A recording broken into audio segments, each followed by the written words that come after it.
전체가 메시아를 중심으로 해서 오실 메시아에 대한 약속과 오시고 다시 오실 그 메시아에 대한 그 약속, 이것으로 이렇게 되어 있습니다. 메시아가 오시는 것은, 또 메시아가 다시 오실 것은 이 땅의 영원한 소망이고 기쁨이고, 또 이 땅의 어둠의 문제, 또 죽음의 문제, 질병의 문제를 해결할 수 있는 유일한 분인 것을 약속하기 때문에 성경은 변함없이 메시아는 이 땅의 소망이고 구원이고 하나님의 생명이라고 이렇게 말씀해주고 있습니다. 오늘 이 마태복음에 나오는 이 본문은 바로 그 메시아가 이제 이 땅에 오신 것을 알려주고 있는 바로 그 내용이죠. 동방에서 별을 연구하던 사람들이 이상한 별이 나타나는 것을 보게 되고, 그 별을 통하여서 이 땅에 메시아가 새로운 왕이 오셨구나 하는 것을 이렇게 발견하게 되었습니다. 그들은 그 별을 따라서 유대까지 오게 되었고, 그 유대 땅에서 그 메시아를 경배하는 이런 일을 하게 되었다는 사건이 오늘 본문의 내용입니다. 예수님은 이 땅에 오실 때 말구에서 오셨고, 또 초라한 모습으로, 연약한 모습으로 오셨습니다. 사람들은 누구도 주목하지 않았지만 그 동방에서 온 박사들은 그 아기 초라한 가운데 오신 그분을 보고 경배하고 황금과 유향과 모략을 좀 들여서 그분의 진심으로 경배하는 이런 모습을 보여주었습니다. 여러분, 그 주위에 있는 사람들은 다 알지 못하고 또 이렇게 깨닫지 못했던 그 일에 대해서 어떻게 동방에 있는 박사들이 그 먼 길을 와서 이렇게 경배할 수 있었을까요? 그들은 어떤 이유 때문에, 어떤 사건 때문에 이런 일들을 경험하게 되었을까요? 오늘 본문을 보게 되면 그 동방의 박사들에 대한 그 태도, 그들의 그 이유를 우리에게 말씀해 주시는데, 우선 1절, 2절을 한번 같이 보실까요? 1절, 2절 말씀에 보겠습니다. 시작. 헤로드 왕 때에 예수께서 유다 베들레헴에서 나심에 동방으로부터 박사들이 예루살렘에 이르러 말하되, 유대인은 왕으로 나신 이가 어디 계시며 우리가 동방에서 그의 별을 보고 그에게 경배하러 왔다. 네, 동방에서 온 박사들이 별을 보고 그에게 경배하러 왔다, 이렇게 말하고 있습니다. 동방 박사들은 별이 난 것을 보고 정말 기쁜 나머지 그 먼 길을 걸어서 이렇게 왔다는 것이죠. 여기에 나오는 이 동방이란 페르시아인데 지금의 이란과 이라크 전체를 이렇게 다스리고 있던 그런 제국이었습니다. 그 페르시아에서 박사라고 되어 있는데, 이 박사라는 친구는 천문학자들, 별을 관측하는 그 사람들을 이렇게 박사들이라고 불렀는데, 전승에 의하면 이들의 이름은 카스파, 멜키오, 발타자 이렇게 세 사람이었다라고 이렇게 내려오고 있습니다. 카스파, 멜키오, 발타자. 터키에는 이들의 무덤이 있습니다. 아무튼 이 동방의 박사들은 별을 연구하는 가운데 큰 별, 새로운 별이 나타나는 것을 보게 되었고, 그 별을 따라서 한 달이 넘는 그런 먼 거리지만 그 길을 따라서 이렇게 걸어온 것입니다. 어떻게 동방에 있는 박사들이 이 먼 길을 마다하고 오게 되었을까? 이유가 뭘까? 그 이유에 대해서 보면 다니엘이라는 사람에 의해서 아마 메시아에 대한 이야기를 들었습니다. 다니엘은 그 페르시아 제국의 총리를 지냈었는데, 그때 모든 박사들의 어른이 되었다고 성경은 기록하고 있습니다. 다니엘 2장 48절 49절인데 자막에 나오는 말씀 한번 보시고요. 한번 보겠습니다. 시작. 왕이 이에 다니엘을 높여 귀한 선물을 많이 주며 제법 대멜 온 도를 다스리게 하며 또 바벨론 모든 박사의 어른을 삼았으며, 왕이 또 다니엘의 충고대로 사드락과 메삭과 아벤느고를 세워 바벨론 교회를 다스리게 하였고, 다니엘은 왕궁에 있었더라. 48절에 보면 다니엘은 바벨론 모든 박사의 어른이 되었습니다. 그러니까 박사들을 주관하고 박사들을 가르치는 그런 사람이 되었고, 다니엘의 세 친구들은 바벨론 여러 도를 다스리는 그런 일을 하였지만 다니엘은 왕궁에 남아있다고 이렇게 기록하고 있습니다. 아마 다니엘은 그 페르시아의 중심에 이렇게 있으면서 또 여러 박사들을 이렇게 주관하는 그런 자리에 있으면서 아마 그가 섬기고 그가 믿는 하나님에 대해서, 또 메시아에 대해서 성경에 나오는 것들을 설명하면서 그들에게 아마 그 별에 대한 이야기를 해준 것 같습니다. 성경에 의하면 메시아는 야곱의 후손 가운데 특별히 다윗의 후손으로 온다라고 하는 이 사건이 이것이 예언되어 있습니다. 민수기 27장 보시면 자막 한 번 더 보시죠. 민수기 4장 27절 말씀 시작. 내가 그를 보아도 그때의 일이 아니며 내가 그를 바라보아도 가까운 일이 아니로다. 한 별이 야곱에서 나오며 한 홀이 이스라엘에서 일어나서 모압을 이편에서 저편까지 쳐서 파하고 또 소송하는 자식들을 다 멸하리로다.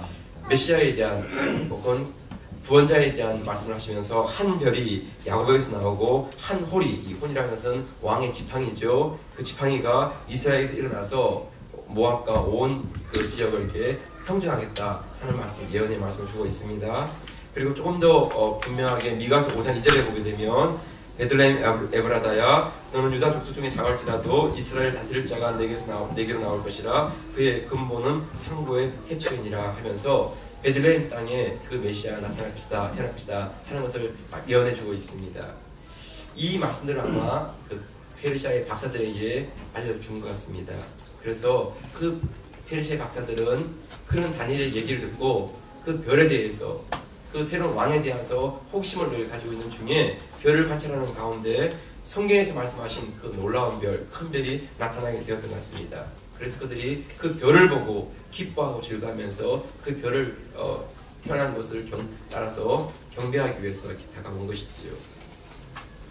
그 페르시아의 박사들은 아마 새로운 별이 태어난 것을 보고 아마 유대 왕궁에서 이런 왕이 태어났을 것이다 생각하고 왕궁에 와서 경배하러 왔지만 그 왕궁에는 그런 사람이 나지 않았습니다.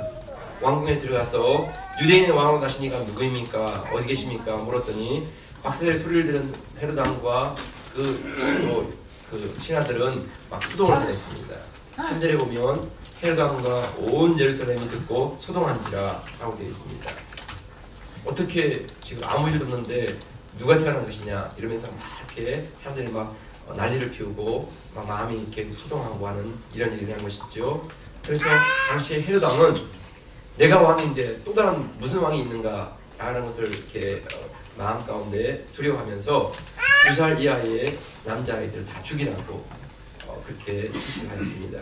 그래서 16절에 보게 되면 이에 헤롯이 박사들에게 쏘은 줄 알고 심히 노하여 사람들을 보내어 베들레헴과 그 모든 지경 안에 있는 사내 아이들을 박사들에게 자세히 알아본 그때를 표준하여 2살부터 그 아이를 다 죽이니 이렇게 해서 2살 이하의 남자아이들이 죽임을 당하는 이런 슬픔이 일어나게 됐습니다. 사람들은 소동하고 흥분하면서 유대에 새로운 왕이 나타났다라고 이야기를 하였지만 정작 그 왕이 태어난 자리에 가서 예배하고 경배하는 사람은 없었습니다. 동방 박사들은 그 별을 따라 다시 그 왕궁을 나왔지만 그 박사들을 따라서 나온 사람은 아무도 없었습니다. 그렇지만 동해 박사들은 그 별을 보고 기뻐하고 즐거워하면서 그 아기가 나신 그곳을 향해서 나아갔습니다. 사랑하는 성도 여러분, 우리 신앙 가운데 정말 예수님 한 분을 사랑하고 기뻐하지 않으면 자꾸 우리가 다른 이런저런 일 때문에 우리가 마음을 빼앗기게 되고 그래서 우리가 참된 별, 진정한 별, 우리가 그 별을 보지 못하고 우리가 다른 별들, 다른 것들 때문에 빛을 잃어버리는 이런 위험이 있습니다. 우리가 정말 주님 한 분만을 기뻐하고 하나님 한 분만을 기뻐한다면 어떤 경우에도 그 별을 바라보고 기뻐하고 즐거워하며 그 별을 따라갈 수 있게 되는 것입니다. 여러분, 우리 가운데 하나님의 어떤 것도 우리 마음 가운데 별이 되거나 빛이 되어서 그 별을, 그 빛을 따라가지 않는 우리의 믿음으로 쓸 수 있기를 축복합니다. 두 번째 오늘 보게 되면 9절이 나오는데 여러분 9절 같이 한번 보시죠. 9절 말씀 시작. 박사들이 왕의 말을 듣고 갈새 동방에서 보던 그 별이 문득 앞서 인도하여 가다가 악이 있는 곳 위에 머물러 서든지라. 동방의 박사들은 그 별을 따라서 유대 땅까지 왔습니다. 그들의 생각에는 유대 왕궁에서 그 왕이 났을 것이다 생각하고 들어갔지만 그곳은 아니었습니다. 그런데 그 별이 사라진 것이지요. 별이 보이지 않는 것이지요. 왕궁을 나왔지만 어디로 가야 될지 모르는 가운데 그때 문득 다시 그 별이 나타나서 그 박사들의 길을 인도하는 이런 모습을 보여주고 있습니다. 여러분, 우리가 박사들이 별을 따라왔고 그 별을 따라가야 되듯이 우리가 잠시 한눈을 팔게 되면 그 별을 따라가지 못하고 별을 놓치게 되는 이런 일이 일어나는 것입니다. 우리가 신앙생활하면서 가장 중요한 것은 언제나 말씀의 빛을 따라서, 말씀의 약속을 따라서 우리가 걸어가는 발걸음이 되어야 하는 것입니다. 말씀을 놓쳐버리거나 말씀을 잃어버리면 어느 순간 사람의 말이 우리에게 들려오고 환경이 우리에게 다가오면서 우리가 말씀 못하는 사람이나 환경을 주목하면서 따라가게 되는 그런 상황을 경험하게 됩니다. 여러분, 아브라함을 한번 생각해 보시죠. 하나님 아브라함에게 하늘의 별들을 보여주시면서 약속하셨습니다. 내가 내 자손을 저 별과 같이 바닷가의 모래같이 많게 해주겠다. 분명히 약속해 주셨습니다. 근데 아브라함은 시간이 흘러도 아무런 변화가 일어나지 않는 걸 보면서 마음 가운데 초조해하고 두려워하기 시작했습니다. 왜 하나님께서 약속하셨는데 왜 빨리 안 주시는 걸까? 그래서 아브라함 생각하기를 내 몸에서 날 후사라고 했지만 사라를 통해서가 아니라 하나님 여인을 통해서라도 나면 그 아이도 내 몸에서 난 후사라고 인정해 주시는 모양이구나. 그 생각을 하고 사라가 아닌 다른 여인, 하갈이라는 여인을 아내로 맞이했습니다. 그래서 그 여인을 통하여서 이스마엘이라는 아들을 얻게 되었습니다. 근데 여러분, 이스마엘은 약속의 아들이 아니었습니다.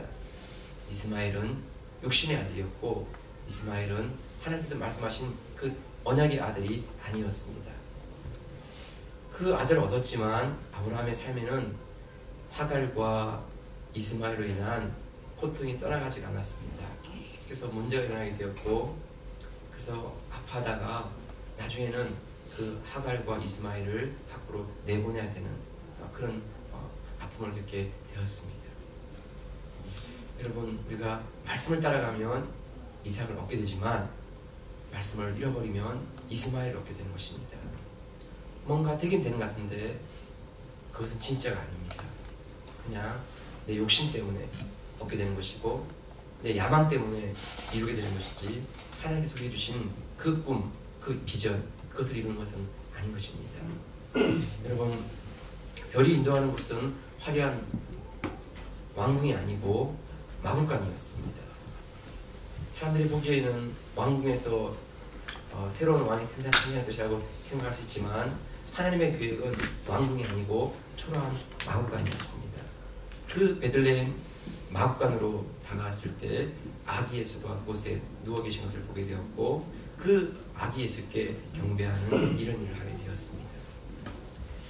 여러분, 우리가 별을 보고 따라갈 때 우리가 다른 것 때문에 별을 놓치지 않기를 축복합니다.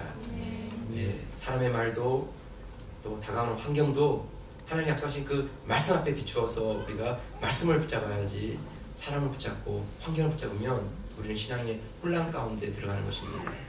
그래서 이것도 할까 저것도 할까 갈등하는 가운데 우리의 신앙이 우왕좌왕하는 가운데 우리가 길을 잃어버리고 가는 것이지요.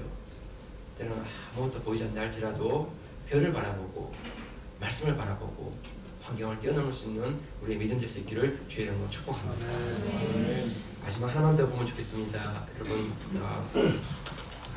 11절 말씀인데 11절 말씀 같이 한번 볼까요? 11절 말씀 시작. 집에 들어가 아기와 부모친 마리아에 함께 있는 것을 보고 엎드려 아기께 경배하고 고배함을 넣어 황금과 유황과 모략을 예물로 드리니라.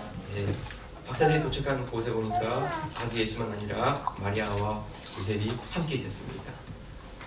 근데 여러분, 오늘 본문을 보게 되면 아기와 그 모친 마리아에 함께 있는 것을 보고 엎드려 누구에게 경배했냐면 아기께 경배했습니다. 우리가 생각할 때는 그 부모님께 먼저 경배하고 절을 하고 그 다음에 아기에게 경배하는 게 맞을 것 같은데 오늘 성경에는 그렇지 않습니다. 마리아와 요셉에게는 경배하지 않았습니다. 그 위에 누워있는 아기 예수께만 경배했습니다. 그리고 그 아기 예수께 겸손한 마음으로 준비해 간 값진 예물들 황금과 유향과 모약을 드렸습니다. 네, 여러분, 우리의 중심의 우선순위가 언제나 아기 예수, 그 주님이 되셔야 합니다. 그 주님이 아니고 자꾸 다른 것들이 들어오게 되면 우리가 주님이 우선순위가 바뀌게 되고 누구의 말씀을 들을까 하는 문제 앞에서 주님의 말씀을 듣지 아니하고 자꾸 이렇게 사람의 말을 듣거나 또 환경의 말을 듣거나 이렇게 되어지는 것이죠. 우리의 경배의 대상은 유일하게 예수 그리스도 그분이십니다. 그분을 경배할 때 다른 모든 것들의 질서가 잡히게 되고 그분의 말씀에 따라 순종할 때 다른 것들은 따라오게 되는 것을 체험하게 되는 것이죠. 여러분, 언제나 우리가 마음 가운데 있어야 할 것은 예배 드릴 때 다른 순서가 아니고 예배 가운데 중심에 계시고 예배 가운데 계신 그 주님의 지성소 안으로 들어가야 하는 것입니다. 교회 올 때 사람을 보기 위해서 또 우리가 교제하고 식사하고 하는 이것 때문에가 아니고 정말 우리 마음 가운데 하나님 한 분 그분을 좀 예배하기 위해서 예수로서 그분을 높여드리기 위해서 그분을 찬양하기 위해서 우리의 마음에 귀한 그 마음을 담아서 하나님 그분을 높여드릴 때 그분이 주시는 그 기쁨과 위로와 그 은혜가 우리 되게 충만하게 채워지며 사람들과 정말 진정한 교제, 진정한 사랑을 나눌 수 있는 그런 자리로 나갈 수 있는 것입니다. 그러나 그리스도가 제외되어지고 사람이 드러나고 또 다른 것들이 드러나면 반드시 그것 때문에 실망하게 되는 것입니다. 누가 나를 이해해줬던 사람들, 오히려 그들이 나를 이해해주지 못한 것 때문에 아쉬워서 더 이상 신앙생활도 교회생활도 예배생활도 재미가 없어져 버리는 것입니다. 사람들과 만나는 게 너무나 좋아서 교회를 아는데 그것이 하나의 과정일 수 있지만 그러나 우리의 중심에 가장 있어야 될 것은 하나님 그분이어야 합니다. 그분을 경배하고 예배하고 그분을 높여드리는 그리고 다른 사람들과 교제하고 하는 것이지. 순서가 반대가 되어지면 그 교제는 얼마가 지나면 금방 시들해지는 것입니다. 새롭지가 않고 식상해져 버리는 것이죠. 그러면 우리 마음속에 교제가 이렇게 재미가 없어지면 교회 나가기가 싫어지는 것입니다. 신앙생활이 의미가 없어져 버리는 것입니다. 여러분, 정말 중요한 것은 언제나 교회를 바라보고 따라와서 아기 예수님께 나아가는 것, 그것이 우리의 목적입니다. 교회는 우리를 인도하는, 주님께로 인도하는 가장 중요한 사인이고 가이드이지만 그 가이드가 중요한 것이 아니라 아기 예수께 나아가서 그분을 경배하는 것, 그것이 우리 신앙의 가장 아름다운 마지막입니다. 여러분, 영국의 거부였던 피츠제랄드라는 사람에게는 사랑하는 아들이 있었습니다. 그 아들이 11살이 되었을 때 그만 아내를 잃게 되었습니다. 아내를 잃어버린 그 마음에 너무나 아쉬워서 그 아들에게 정말 정성을 다 쏟아부었습니다. 그 아들과 함께 여행하고 아들이 원하는 것들을 같이 하고 아들이 사고 싶은 것들을 다 사주고 그랬습니다. 그렇게 그 아들에게 기대를 걸고 같이 생활하는데 그만 안타깝게도 그 아들도 20살이 되었을 때 그만 질병으로 세상을 떠나고 말았습니다. 엄청나게 많은 돈이 있었고 가진 것이 너무나 많은 사람이었지만 사랑한 아내도 떠나가고 유일한 아들도 떠나간 그 가운데 너무 많은 혼돈했습니다. 가족을 잃어버리고 홀로 남게 된 피츠제랄드는 마지막 남은 그 자기의 마음속에 있는 그 관심을 거장들의 예술 작품들을 수집하는 데 쏟았습니다. 그것으로서 슬픔을 잊으려고 한 것이지요. 그래서 그림을 보고 정말 그 그림 가운데 있는 것을 보고 돈을 얼마 달라 하든 간에 그 그림을 사고 작품을 보면 그 작품을 보고 너무나 마음에 감동을 받으면 돈을 얼마나 달라든 간에 돈을 다 주고 그 작품을 사드리고 그래서 피츠제랄드는 남은 생애 동안에 어마어마한 그런 예술품을 소장하게 되는 그런 사람이 되었습니다. 그렇게 많은 재산, 그렇게 많은 예술품 그것들을 다 감상하고 누리다가 결국 그도 이제 마지막 세상을 떠나게 되었을 때 마지막 유언을 남기게 되었습니다. 자신이 소장해 왔던 모든 예술품들은 다 경매에 붙여서 그것을 다 팔아서 가난한 사람들에게 나눠주라고 이렇게 유언을 남겼습니다. 그 어마어마한 재산, 그 어마어마한 소장품, 그것은 정말 대단한 것들이었습니다. 그래서 경매를 공고하고 이제 사람들이 그 경매가 시작되는 날 사람들이 막 몰려들었는데 너무 많은 사람들이 몰려들었습니다. 그 피처제랄드 유언에 보면 그 예술품들을 경매하기 전에 반드시 그것들을 다 이렇게 사람들에게 보여주라고 해서 그 큰 집에 그것들을 다 이렇게 전시해서 사람들에게 그걸 보여주었습니다. 왜냐하면 어떤 예술품이 있고 어떤 작품이 있는지를 이렇게 보게 한 것이죠. 그리고 이제 드디어 경매가 시작되었습니다. 그런데 제일 먼저 경매가 시작된 것은 무명 화가가 그린 별로 잘 그리지도 못한 한 그림이었는데 그것은 피처제랄드의 아들의 그림이었습니다. 제목은 내 사랑하는 아들 이렇게만 붙여있는 그냥 너무나 평범해 보이는 작품. 경매원은 그 작품을 앞에 세워놓고 사람들에게 물었습니다. 이 그림을 살 사람이 누구입니까? 사람들은 그 경매는 관심이 없었습니다. 왜냐하면 지금 눈에 보이는 이 수많은 작품들 저 중에 내가 어느 하나라도 잡아야 되겠다는 생각 때문에 그 그림이 들어오지가 않는 것입니다. 그래서 몇 번이고 경매원이 물었습니다. 혹시 이 그림을 원하시는 분이 있습니까? 이 그림을 살 분이 있습니까? 아무도 손 들지 않았습니다. 그런데 저 뒤에 초라한 옷을 입고 있던 한 늙은 노인이 손을 들었습니다. 그러면 이제 내가 사면 안 될까요? 그 사람이 부른 값도 정말 형편없는 값이었습니다. 그 사람은 피처제랄드의 집에서 그 아들과 함께 그 집안을 이렇게 섬겨주었던 하인이었습니다. 그 하인은 주인인 피처제랄드의 그 아들에 대한 그림을 알기 때문에 다른 것은 모르지만 그 아들의 그림 그 한 점이라도 내가 구하셨다면 그 아들의 그림을 모아놓고 그동안 평생 동안 섬겨왔던 그 주인에 대한 사랑하는 마음, 그 마음을 전하고 싶었던 것입니다. 그래서 손을 들고 그 경매에 대한 값을 불렀습니다.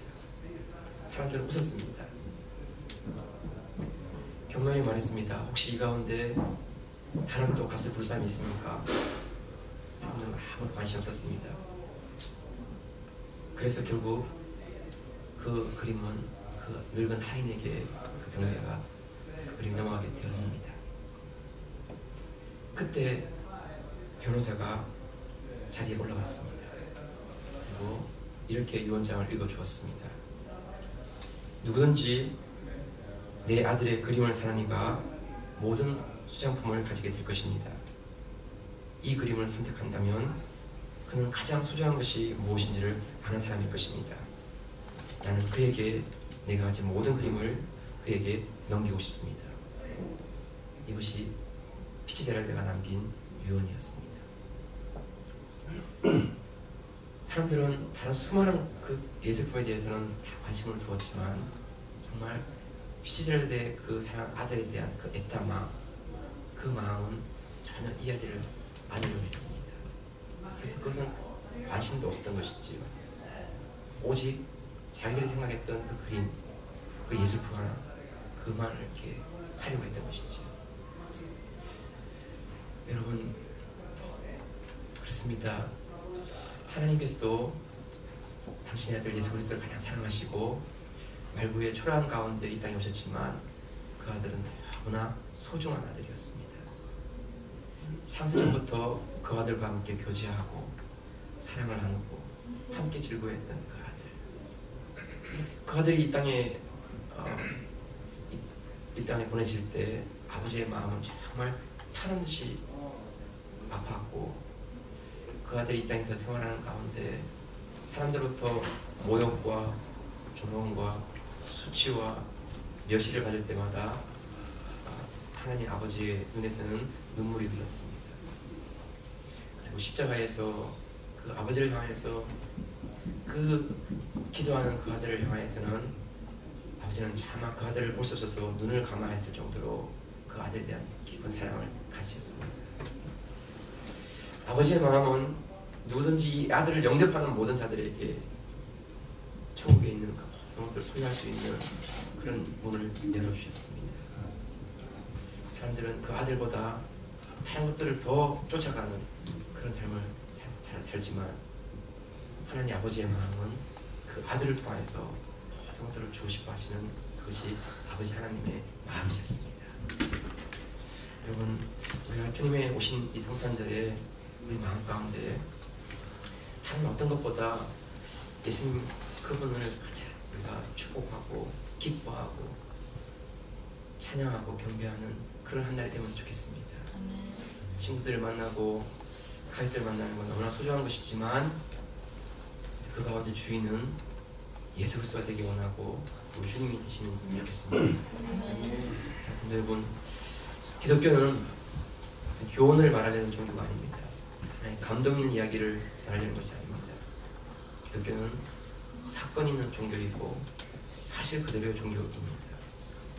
여러분, 성경에 기록된 말씀처럼 지극히 높은 곳에서는 하나님께 영광이요 땅에서는 기뻐하심을 입은 자들의 평화라고 이렇게 말씀하고 있습니다. 네, 예수 그리스도는 하늘에는 영광이었고 땅에서는 평화였습니다. 그분을 따를 때, 그분을 소유할 때 하늘의 영광과 땅의 평화를 함께 체험하게 되는 이런 놀라운 일을 약속해 주고 있습니다. 성탄절의 이날에 하늘에는 영광, 땅에는 평화, 이 영광의 기쁨이, 이 위로의 소망이 우리들 가운데 풍성한 한 날 되시기를 주님으로 축복합니다. 그분만을 경배하고 그분만을 예배하는 그런 크리스마스 되기를 원합니다. 이 시간 주신 말씀을 우리가 한번 간직하시고요. 한번 같이 한번 기도할까요? 한 1, 2분 동안 같이 한번 한번 기도하겠습니다. 하나님 아버지.